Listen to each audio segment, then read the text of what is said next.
Bonjour et bienvenue, nous poursuivons nos coups de projecteur sur les différents professionnels de la place DTP dans la très belle ville de Chartres sur la place des Éparts. Nous avons commencé ce matin à 9 h et jusqu'à 18 h, nous allons leur donner la parole à ces professionnels qui représentent le domaine des travaux publics.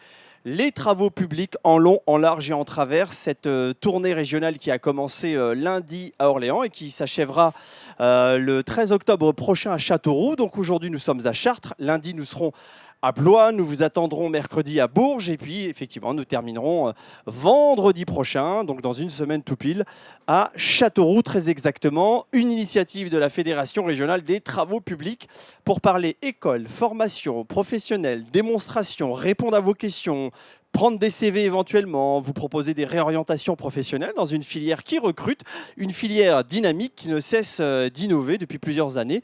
En tout cas, tout cela a été dit et nous continuerons bien sûr à l'affirmer haut et fort. Alors cet après-midi, nous allons mettre un coup de projecteur sur un métier, j'ai envie de dire connu et inconnu. Alors c'est paradoxal, vous allez me dire, oui, connu parce que nous les voyons souvent le long des routes avec leurs trépieds. Souvent, on se dit, tiens, c'est un gendarme avec ses jumelles ou son radar. Or, en fait, pas du tout. Et inconnu parce que finalement, on ne connaît pas véritablement ce métier. Et ce métier, c'est celui de géomètre topographe. Et on va en parler avec Oulès Ambroise, qui nous fait le plaisir d'être là cet après-midi. Et il travaille chez Eiffage. Bonjour Oulès. Bonjour. Merci d'être venu, d'avoir accepté de parler de ce métier de géomètre topographe.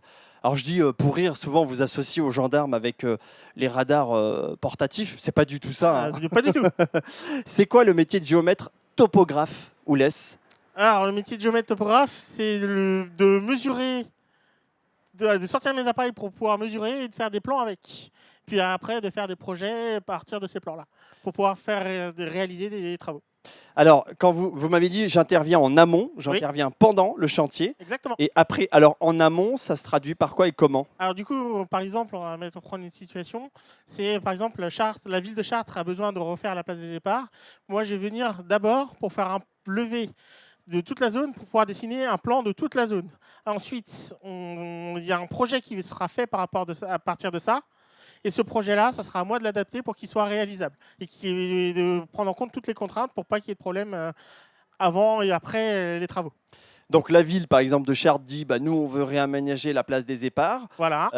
Je fais appel à la société Eiffage. Voilà. Le N+1 ou N+2 vous dit Oulès, tu vas aller place des Éparts, tu vas faire des mesures pour mesurer, c'est le cas de le dire, la faisabilité de l'opération. Voilà, si c'est possible, par rapport à leur demande, de me dire si jamais il y a des contraintes, que ce soit sur la position de certaines choses, que ce soit par rapport à la surface, à la symétrie, par rapport à la surface en global, voilà, ou autre, parce que je veux aussi prendre en compte tout ce qu'on ne voit pas, tout ce qui est sous terre, tout ce qui est réseau.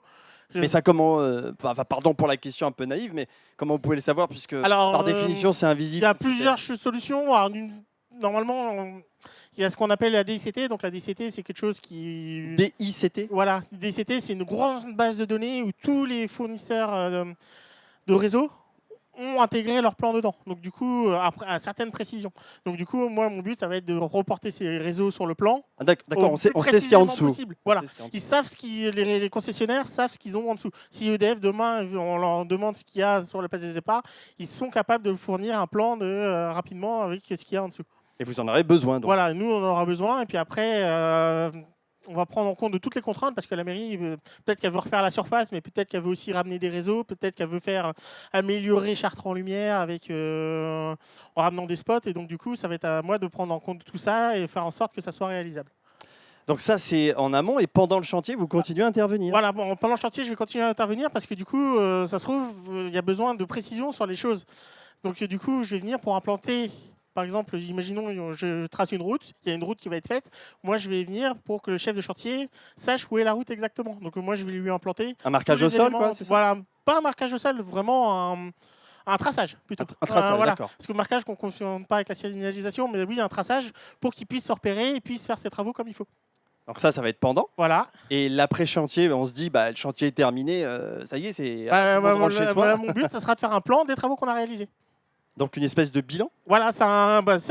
C'est un bilan. C'est un bilan, ce qu'on appelle un plan de récolement. Et en fait, moi, je vais venir sur place et je vais mesurer tous les travaux. Et je vais dire, voyez, l'entreprise Eiffage va fournir le plan en disant, voilà les travaux qu'on a réalisés. Donc sans pour justifier. Donc sans les géomètres topographes, pas de chantier possible. Enfin, Pas de gros chantiers possibles. Pas de gros chantiers. Des petits chantiers possibles, c'est toujours possible. Des gros chantiers dans cette envergure-là, ça serait pas possible. Donc on va rappeler que la topographie, c'est l'étude des sols. Hein. C'est Voilà, justement ce que l'on vient d'évoquer. C'est ça. Quel est le cursus, la formation à choisir pour devenir géomètre topographe? Alors, le cursus, il est varié. Ça peut aller vous avez d'un fait simple quoi, vous BEP jusqu'à un BTS, jusqu'à une école d'ingénieur. Alors, moi, en sortant de troisième, j'ai fait un BEP, plus suivi d'un bac brevet de technicien, donc l'équivalent du bac, suivi d'un BTS. Donc, moi, je suis niveau BTS, donc bac plus 2. En sachant que la moyenne, c'est ce qu'on attend d'un géomètre, parce qu'on attend quand même de quelqu'un qui soit comment dire, opérationnel. Ouais. Donc Après, il y a bien formé, quoi. Voilà, bien formé. En sachant que des bacs pro, il y en a aussi qui sont quand même compétents. Très bien formé aussi, ouais. Voilà, en sachant qu'il y a beaucoup d'évolutions possibles, ou même de branches possibles, parce que ça peut aller dans la topographie, ça peut aller dans ce qu'on appelle la SIG, donc c'est les bases de données. Des grandes bases de données. Comme je vous ai dit, la DCT, par exemple, c'est du SIG, donc c'est une grande base de données qui comprend plein de plans. Le SIG, ça peut être aussi, par exemple, un plan de la ville de Chartres où on peut dire, là, il y a un lampadaire avec un tel éclairage qui a été changé en telle date. Ça va être une grande base de données différente. Une grande base de données qui permet de faire ça. Par exemple, ça peut être des topographes qui peuvent faire ça, ça peut être plein de choses. Ça peut être de l'occultation de bâtiments, par exemple. Si un bâtiment, on a l'impression qu'il va tomber, on va faire appel à un géomètre topographe, il va mesurer le bâtiment et il va vérifier si celui-ci, s'il penche ou pas. Ça peut faire plein de métiers différents. Bon, en tout cas, on l'a bien compris que donc on peut aller au bac pro, BTS, école d'ingénieur aussi. Exactement. Donc là, ça va plutôt loin. Oui. Donc si on veut se perfectionner davantage, peut-être, si on veut aller un peu plus loin. Des travaux de plus grande envergure encore. D'accord. Et des plus grandes complexités. Par exemple, en topographie, ça va être un pont. Par exemple, si on nous demande de faire un pont, on va demander des mesures très précises. Et donc, ça va être un géomètre topographe qui va venir et qui va faire des mesures très précises de ces choses-là. Ça peut être aussi Donc là, on quitte les BTP, on va rejoindre les géomètres experts. Les géomètres experts sont tous ingénieurs. Les ingénieurs qui sont diplômés par l'État aussi après. Très bien. Non, mais Voilà. on voit que tout ça obéit à un ordre très protocolaire, on va dire, et très bien codifié, en fait. C'est un peu comme les architectes. En fait, on est un peu le cousin caché des architectes. Un peu éloigné des architectes, ouais.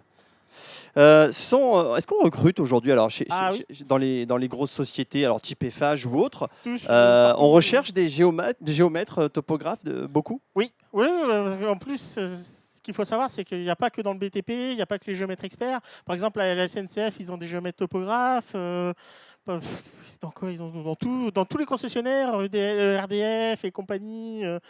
L'eau potable et compagnie, ils ont tous des géomètres topographes et ça peut aller vraiment partout. D'accord, donc finalement, quand on obtient son diplôme, il n'y a aucune raison de ne pas trouver d'emploi, sauf à y mettre de la mauvaise volonté. Mais là, je pense que si on choisit de se lancer dans ce métier, c'est vraiment qu'on a envie de se lancer. Donc, a priori, on trouve du boulot facilement. Oui. Enfin, je pense. Hein. Oui, non, je conviens. Et vous, pourquoi vous avez choisi de devenir géomètre? Qu'est-ce qui vous a motivé, Oulès? Moi, c'est familial, parce que mon père était maîtrise d'œuvre, donc du coup, lui, il gérait... Enfin, il était maîtrise d'œuvre bâtiment, donc du coup, il gérait l'avancement des travaux dans un bâtiment. Par exemple, un bâtiment est rénové, donc il y a une maîtrise d'œuvre qui va venir et qui va suivre et diriger les chantiers. Donc, lui, il faisait ça, et puis du coup, moi, ça m'avait plu. Enfin, ça me plaisait à peu près ce qu'il faisait, mais je ne savais pas trop comment m'emboîter. Et puis, on m'a mis dans un BEP géomètre, et puis ça m'a plu. Et donc, du coup, je me suis mis à travailler, ça m'a plu, et puis suite. Et puis, une fois qu'il y a le déclic. Voilà, j'ai eu le déclic, et puis tout de suite. On se découvre une passion, parce que j'imagine que c'est une passion. Oui, c'est un métier. En fait, c'est un métier qui. C'est une vocation. C'est même plus qu'une c'est une vocation. Puis en général, ceux qui se lancent dedans, ils sont très contents d'être dedans. C'est comment dire. Ouais, c'est plus qu'un métier, quoi. Voilà, on n'a pas l'impression d'être au travail, j'imagine. Voilà, c'est ça. Et puis je connais pas de personne qui regrette d'avoir été géomètre. On gagne bien sa vie quand on est géomètre? Alors un géomètre en moyenne, un bon géomètre, ça va être aux alentours de 2000 € net. Ce qui est moins qu'un chef de chantier actuellement. Enfin, c'est plus que le salaire médian. C'est plus que le salaire médian, oui. Pour un niveau Bac plus 2, c'est dans les alentours du salaire médian quand même. Mais après, tout dépend où on vit. Voilà. À Chartres, ça va encore, mais à Paris, c'est un peu plus compliqué. Après, voilà, moi, actuellement, sur Chartres, c'est ces salaires-là. Par contre, sur Paris, vous pouvez imaginer que c'est 1 000 € plus par mois. Donc ça serait plutôt 3 000 €. Un géomètre parisien, ça doit toucher environ 3 000 € par an. Ouais, donc on peut gagner sa vie. Puis plus on va gravir les échelons. Voilà, et puis après, il y a encore d'autres choses. Par exemple, ceux qui font des grands travaux et des déplacements, ils peuvent toucher 4 000 5 000 € par mois. Vous en faites, vous? Non. Vous voulez pas? En fait, les places. Là, par contre, les places, elles sont un peu plus. Alors, ce que je ferai, je vais contacter votre direction. Moi, je leur dirai, Oulès, quelqu'un de bien sympathique, il a accepté les interviews, il en parle avec beaucoup de passion. Hein, et puis vous verrez que vous allez partir en déplacement. Ouais, voilà. Et là-dessus, vous me reverserez 5%. Je suis pas gourmand, Ouais. 5%. On fait comme ça? Merci Oulès. Voilà, Ouais, merci à vendu vous. voilà, en direct, hein, tout le monde est témoin. Bien sûr, je plaisante. Merci Oulès Ambroise pour parler de ce métier de géomètre topographe. C'est très intéressant, en tout cas c'est très passionnant. Juste un dernier mot, il faut aimer les maths. Hein, ça, Oui, si on n'aime pas les maths, c'est le cœur du métier. C'est les pas la peine. mathématiques. De toute façon, tout le cursus. maths basiques. Et Hein, après, c'est des maths basiques, oui. Comme je disais, c'est qu'on dépasse. Non, c'est de l'application des maths de troisième, en fait. Vous sortez de troisième, vous faites de la trigonométrie, vous faites des repères, des repères cartographiques. Ouais, d'accord. C'est le programme de troisième, c'est de l'application poussée de ces choses-là. Il n'y a pas de mathématiques poussées, mais c'est des mathématiques quand même. Donc voilà, il C'est faut beaucoup de mathématiques. avoir un certain niveau d'appétence pour les mathématiques. Voilà. Donc il est géomètre topographe chez Eiffage, voilà pour parler de ce métier ô combien passionnant dans cette place DTP à Chartres, la très belle ville de Chartres que vous pouvez aussi venir visiter, profitez-en parce que cette tournée régionale c'est aussi l'occasion de mettre en exergue les différentes villes où on s'arrête et en région Centre-Val de Loire nous avons bon nombre de joyaux, d'édifices patrimoniaux absolument superbes, donc profitez-en aussi hein, pour en parler après tout. Merci Oulès, à très bientôt. Merci beaucoup. Et continuez Bonne à nous journée. suivre sur les réseaux sociaux. Bonne journée. Bien sûr, le YouTube et puis les autres. Je rappelle, hein, Facebook, Instagram, TikTok. Nous sommes sur LinkedIn, le réseau professionnel, et bien sûr sur X. Merci.